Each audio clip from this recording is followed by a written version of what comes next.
कौन सा है? जस्ट ये उसके नीचे अंदर वाला, इसको मिनिमाइज कर दीजिएगा।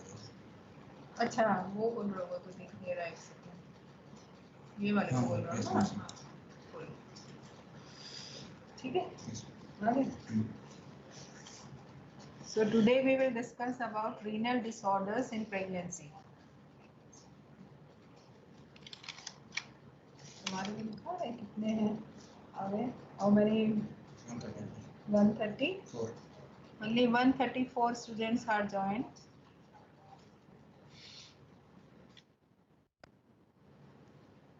To understand renal diseases, we should understand what is the normal physiological adoption in pregnancy.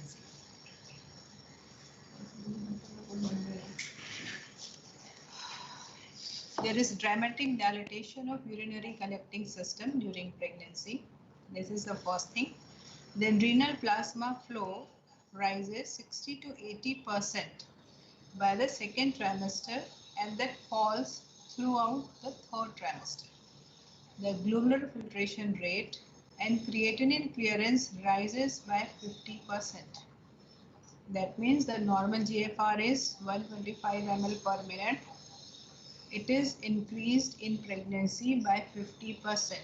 So there is fall in urea and creatinine level.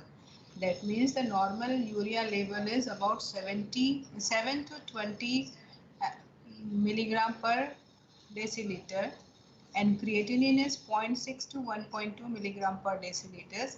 That is normal in non-pregnant state.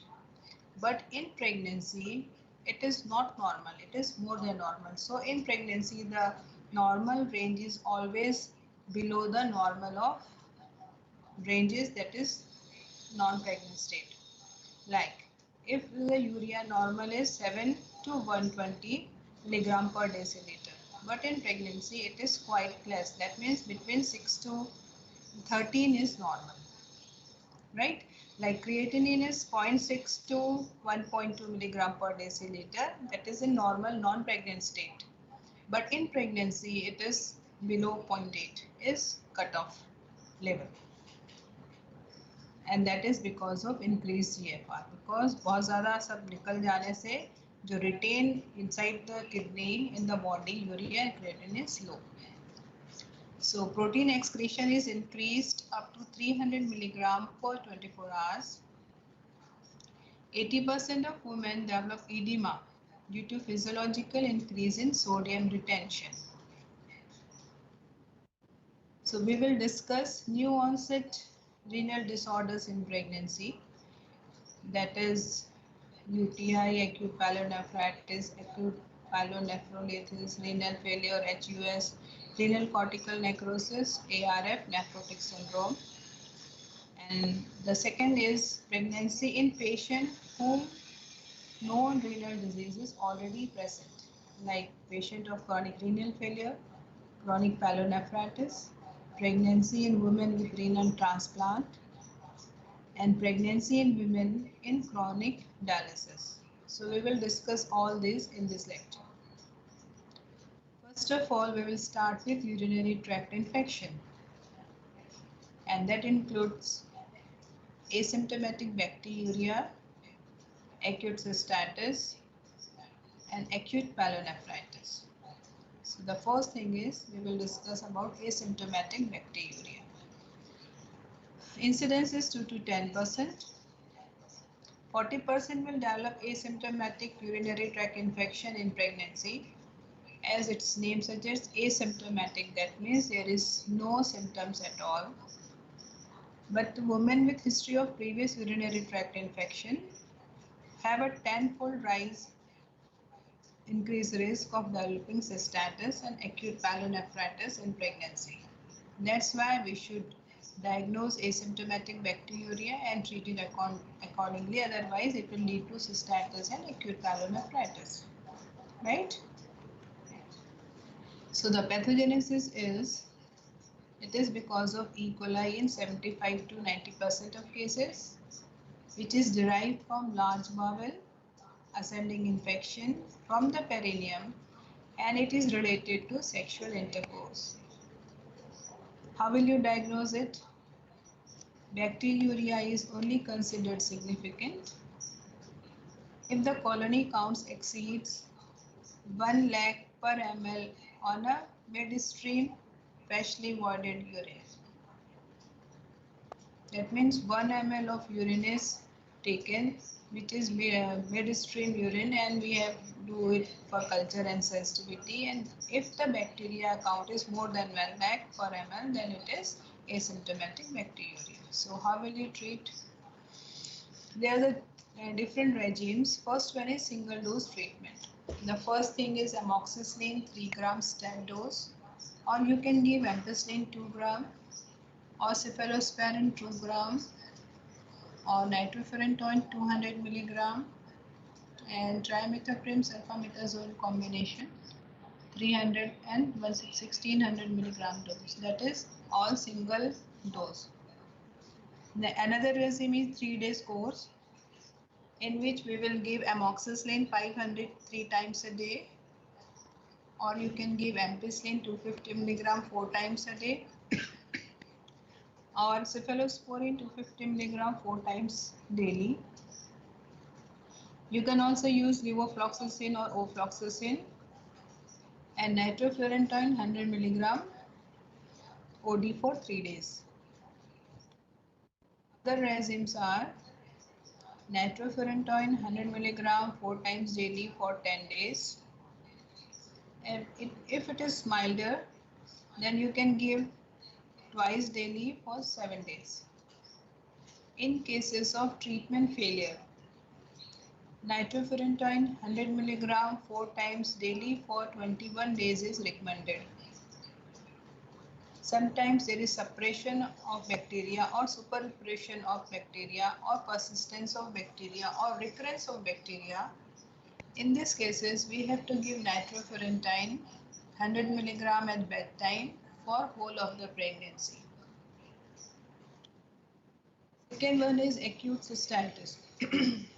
It complicates 1% of pregnancies.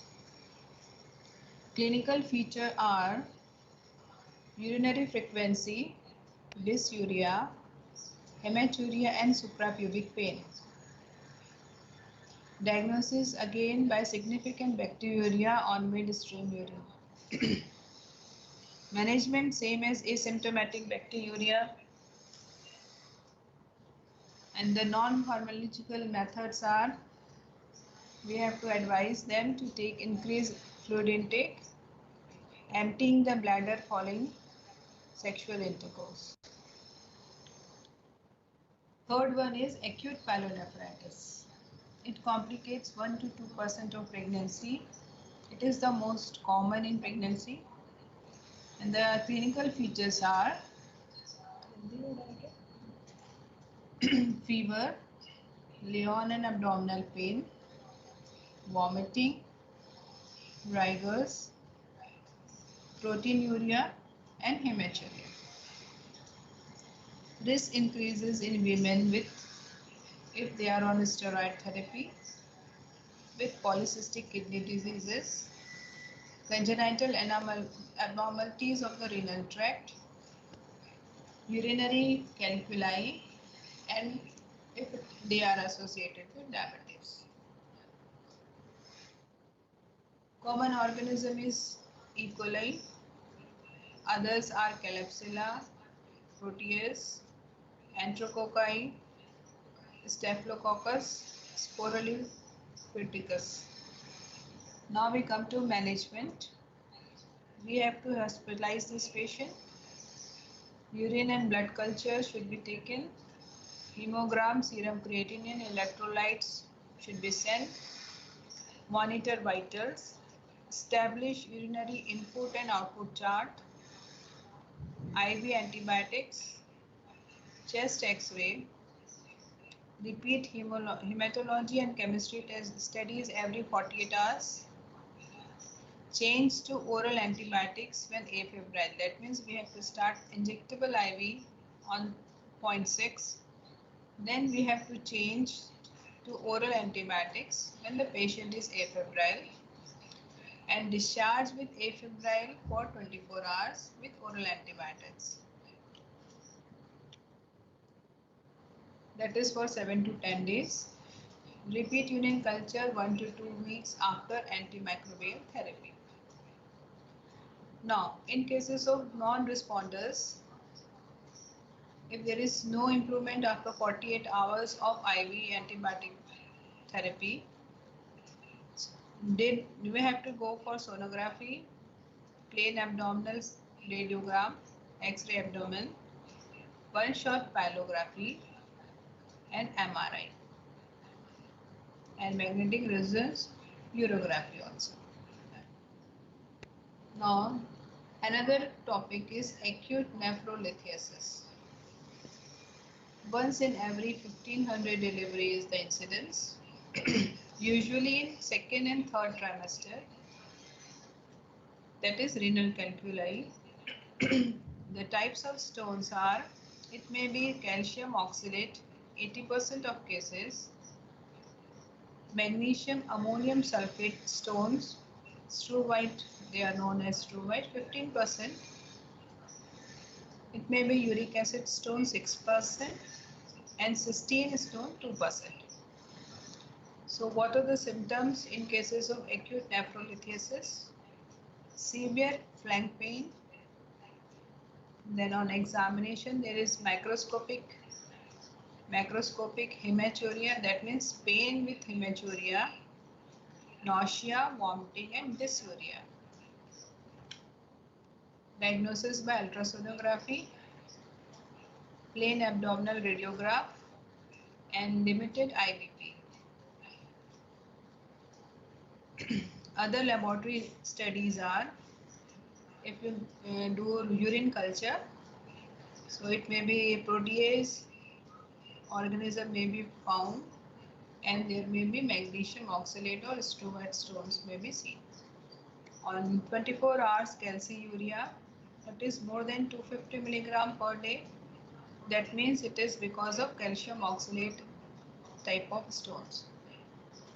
If 24 hours uric acid is more than 800 milligram per day, it is diagnostic of uric acid stones.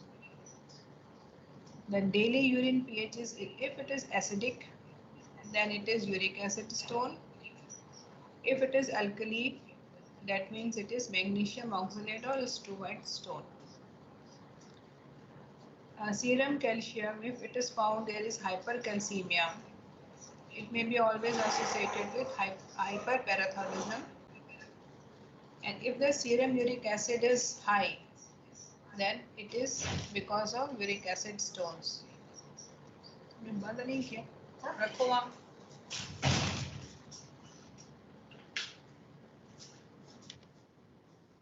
Now, management, symptoms and gestational age is very important.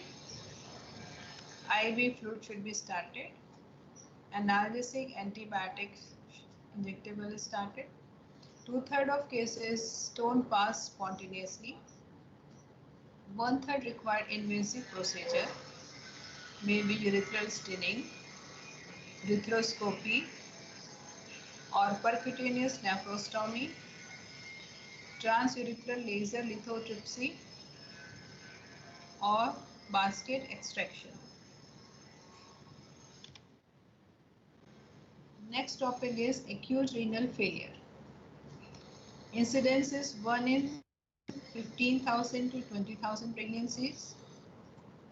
The clinical features are anuria, oliguria. That means 400 ml urine output in 24 hours or less, or per hour urine output is 20 to 30 ml per hour or less. That means per hourly 20 to 30 ml or less, and in 24 hours if the urine output is less than 400 ml, that means it is a feature of renal failure. Then urea and creatinine rises, and there is decreased GFR. I told you GFR is increased 50% in pregnancy. Now, in cases of acute renal failure, we can find it is decreased.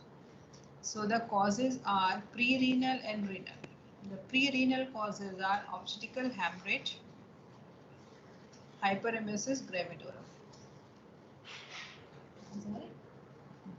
The renal causes are preeclampsia, eclampsia, HELLP syndrome, DIC, HUS, and lupus nephritis and sepsis.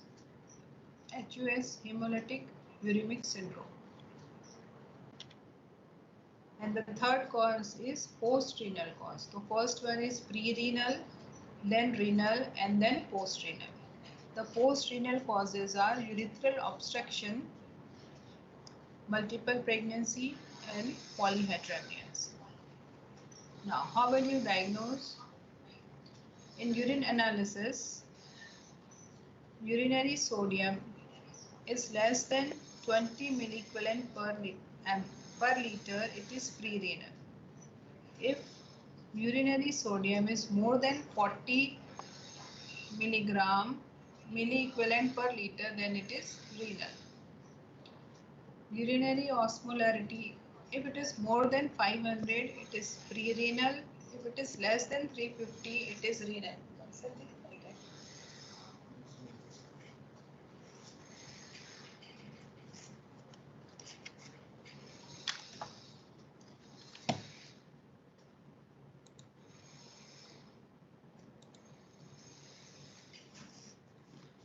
Then fractional excretion of sodium test.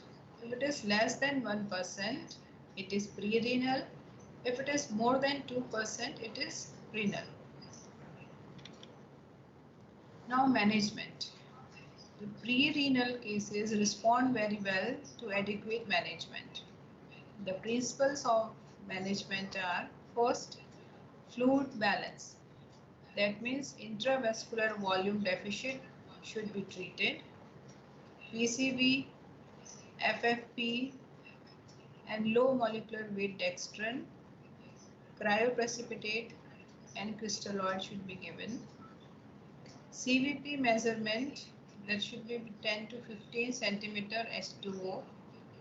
And in nutrition, diet should be 2000 kilocalories, and intragastric drip of 500 ml of 40% dextrose or dextron should be given. Correct electrolyte imbalance, that is very, very important. Now, to prevent complication, like to prevent hyperkalemia, the carbohydrate intake should be given.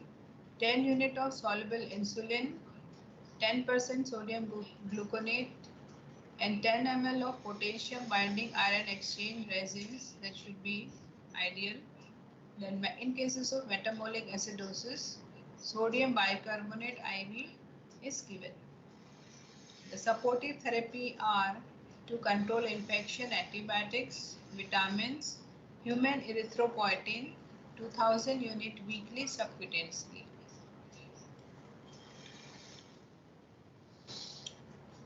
If acute tubular necrosis is established, we have to deliver the baby. Restrict the fluid intake to amount of output. Adjust dose of medication cleared by kidney. Refer the patient to center for hemodialysis. Now the indications for hemodialysis are uremia, hyperkalemia, severe acidosis, blood urea nitrogen more than 120 mg per deciliter, and blood urea is more than 300 mg per deciliter. Intractable intravascular volume overload and serum creatinine level 5 to 7 mg per deciliter. In these cases, they need hemodialysis. Now, the next topic is hemolytic uremic syndrome. It occurs in 1 in 25,000 births. There is sudden onset, rapid progression on hemolytic anemia, thrombocytopenia, renal failure in postpartum period. Flu-like syndrome before the onset of symptoms, that is mild cough, cold, myalgia, body ache, and mild fever. Thrombotic microangiopathy, that is because of E. coli. Decreased production of metalloprotease named ADMTS13. So how will you differentiate HELLP syndrome and HUS, that is hemolytic uremic syndrome? HELLP syndrome usually occurs after 28 weeks. It occurs postpartum period. It is associated with hypertension, proteinuria, and it is associated with renal failure. There is absent BWS multitimers, but it is present in HUS. Now, how will you manage a case of hemolytic uremic syndrome? Patient need plasmapheresis, heparin, antihypertensive drugs, anticonvulsant drugs, antiplatelet agents, and dietary management. Then, what is nephrotic syndrome? Proteinuria if it is more than 3 gram per 24 hours. Serum albumin is less than 3 gram per deciliter. There is edema, hypercholesterolemia, protein and creatinine clearance is more than 3.5. The etiology are preeclampsia, diabetic nephropathy, lupus nephritis, and glomerular disease of new onset.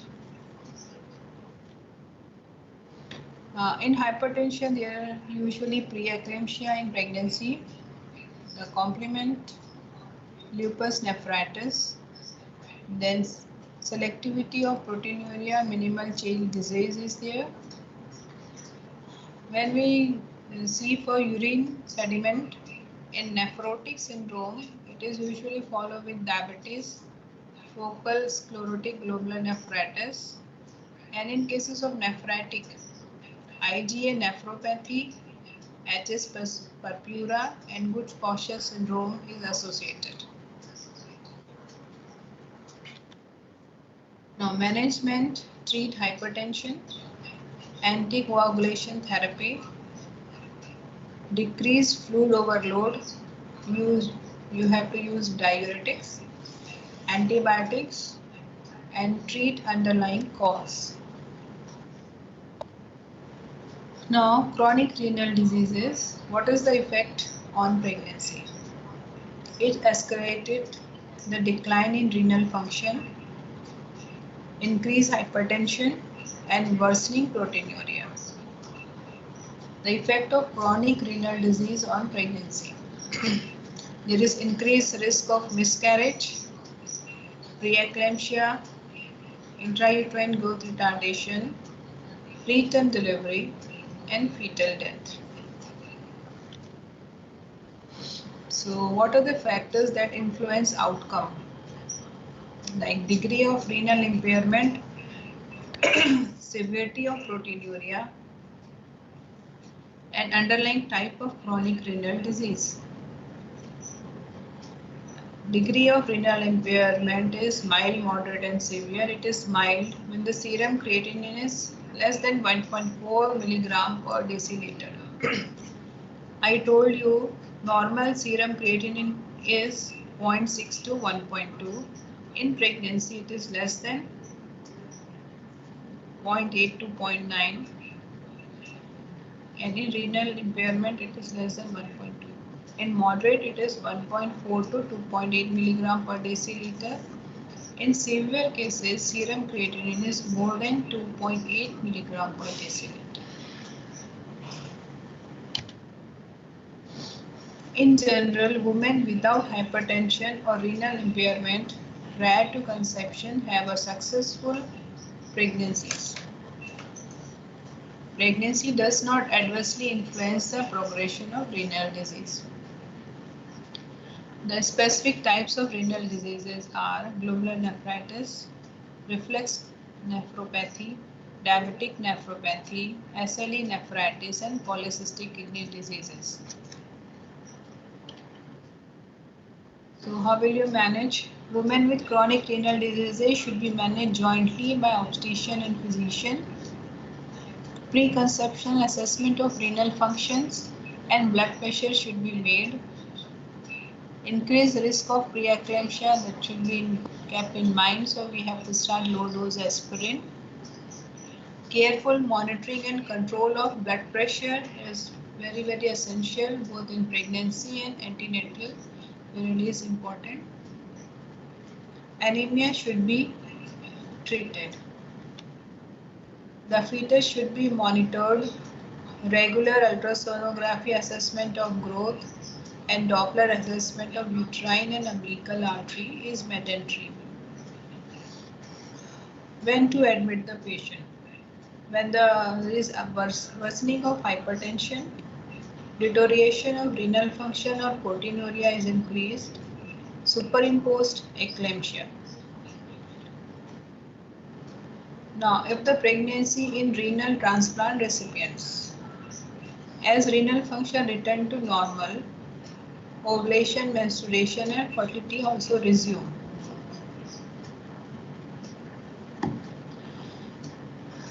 Satisfy following requisites.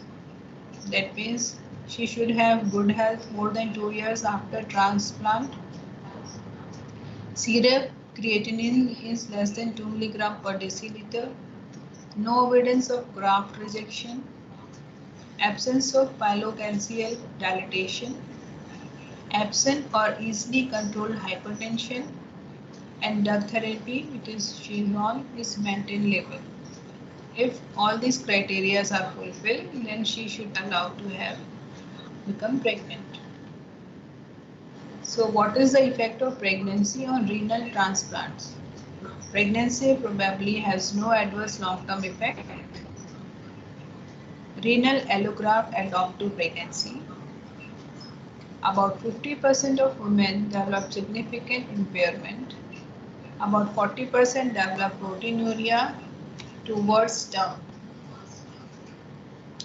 Last hearing.